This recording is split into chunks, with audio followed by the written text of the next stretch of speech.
We are joined by Mark Howden, who's emeritus professor at the Australian National University. Professor, so Europe is warming about twice as fast as the global average. Why is the continent heating more rapidly than many other parts of the world? And is this the new normal? Morning, Julie. Morning, Liz. What we see in Europe is because it's in the Northern Hemisphere and there's a lot more land in the Northern Hemisphere, and the land heats up more quickly than the oceans do under climate change, we're seeing that Northern Hemisphere warming particularly quickly. And as you go further towards the poles, that warming rate increases. And so what we're seeing is those sort of temperatures that used to occur in Southern Europe are now occurring right throughout, up to those latitudes of Netherlands and even to Denmark and further. Professor, how different is this heat event in Europe from previous ones it's seen from a climate, from a historical perspective? I think the short answer is it's hotter, and your articles just are now indicated record-breaking heat in many different jurisdictions, and that's simply because the globe is heated up, and so any heat wave is adding to already higher baseline temperatures, and so we're getting increased extreme events. And so, in a sense, what we're seeing is something which a decade or two ago would have still been extraordinary, those plus 15 degree above average. But because we've actually seen significant warming in that interim period, we're getting an added amount of heat on top of that. So what we're seeing is quite unusual. And increasingly what we're seeing is though that sort of heat zone moved further north into Europe. And so areas in Europe which used not to get those sorts of high temperatures are now experiencing them. And many of us tend to focus on daytime temperatures, but scientists are increasingly concerned about hot nights. Why are they such an important indicator during a heat wave? You're right. Hot nights are one of the really problematic things. And so if you have a hot day, but then a cool night, you can actually cool down. The buildings cool down, the land surfaces cool down, the roads cool down. And so it's not quite so bad when it gets hot again the following day. But if you have very hot conditions at nighttime, there is no cooling, and neither the people nor the environment in which they live cool down.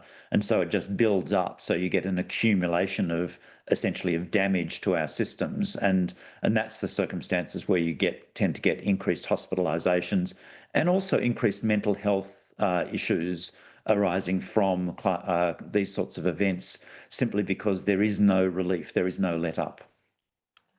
Professor, here in Singapore and Asia, we are quite used to the heat, and humidity is something we're very familiar with. I wonder if a heat wave in Europe is any different, maybe when it comes to humidity levels. And if you could also explain what it could feel like on the skin, on the body, and also there's this whole thing about the actual temperature versus the feels like temperature.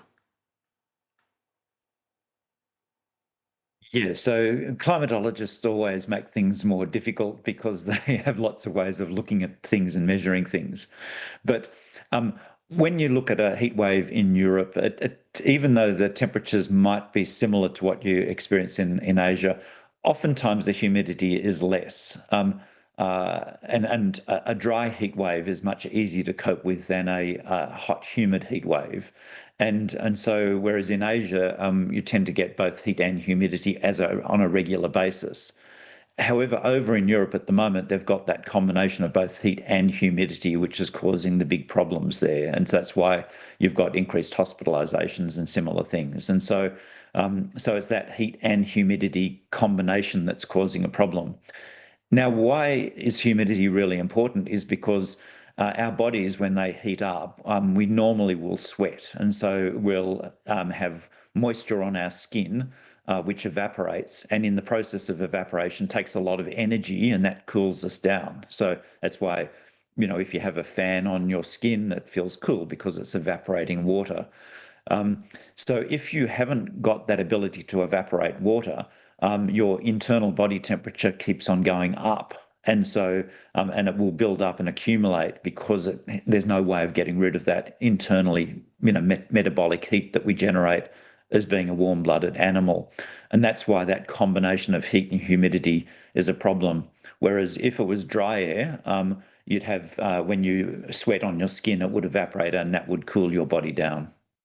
And speaking of health, Professor, French authorities are now warning that even young and healthy people are at risk. How concerned are you that this heat wave is proving dangerous beyond the usual elderly and traditionally vulnerable people?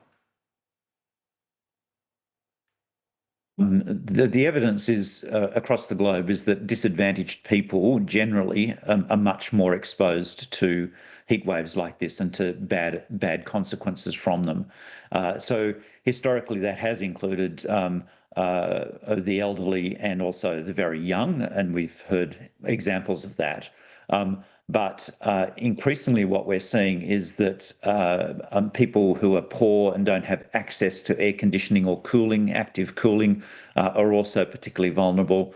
And they often don't have the ability to go to a cooling centre because they have to work, because they haven't got spare money and resources available to them. But increasingly, we're seeing this sort of heat event affecting pretty much everyone. And as well as the elderly and the young and the disadvantaged, it also particularly impacts on people who aren't well. So where there's some underlying health problem that can be significantly exacerbated or made worse by heat waves. And that's not just physical health, so things like cardiovascular and respiratory problems, but it's also mental health issues. And so heat waves can significantly increase mental health issues, increase psychiatric admissions to hospital, and also increase things like gender violence, gender-based violence, and domestic violence. Okay, and Professor, beyond the health impacts, this heat wave has disrupted transport, forced nuclear plants offline, overwhelmed cooling systems. What does that say about Europe's readiness for extreme heat? Well, it's not particularly ready at all, I think, is the general assessment. And that's because many of the cities in Europe and much of the infrastructure was built in the past for much cooler environments and without these sorts of heat waves. So typically their buildings are designed to trap heat and to store heat rather than to reflect heat or get rid of heat. And so consequently they tend to accumulate heat and build up heat. And because they tend not to have air conditioning systems, that just makes that worse. And so a lot of the environments there are also very built out, so there's not a lot of green or blue infrastructure, so trees and ponds and waterfalls and things like that, which tend to keep the cities cooler. So we've got a lot of legacy things in those European cities which are limiting their capacity to adapt to hotter conditions. So we know how to actually build cities that are much more livable in hot environments. It's just that it's hard to retrofit that into an existing city framework. The other thing which, of course, we have to do is ensure that the behavioural aspects of it are also addressed. So how people respond and behave in hot conditions can also be changed. And when you look at both that infrastructure and behavioural component, what we see is hot conditions really significantly drive down broad economic productivity. So some of the things you mentioned, closing down factories, closing down of power stations. So as a general rule of thumb, we see above a threshold of around 20 degrees, we see every additional degree drives down economic productivity by 2 to 3%. And if you're in a hotter climate, that's actually more and worse. And so if you're in a colder climate, historically, additional warmth tended to increase productivity and increase livability, but we've gone past that sort of peak of response in the summer in Europe now. All right. We appreciate you joining us this morning, Professor. We've been speaking with Emeritus Professor Mark Howden, AC from the Australian National University.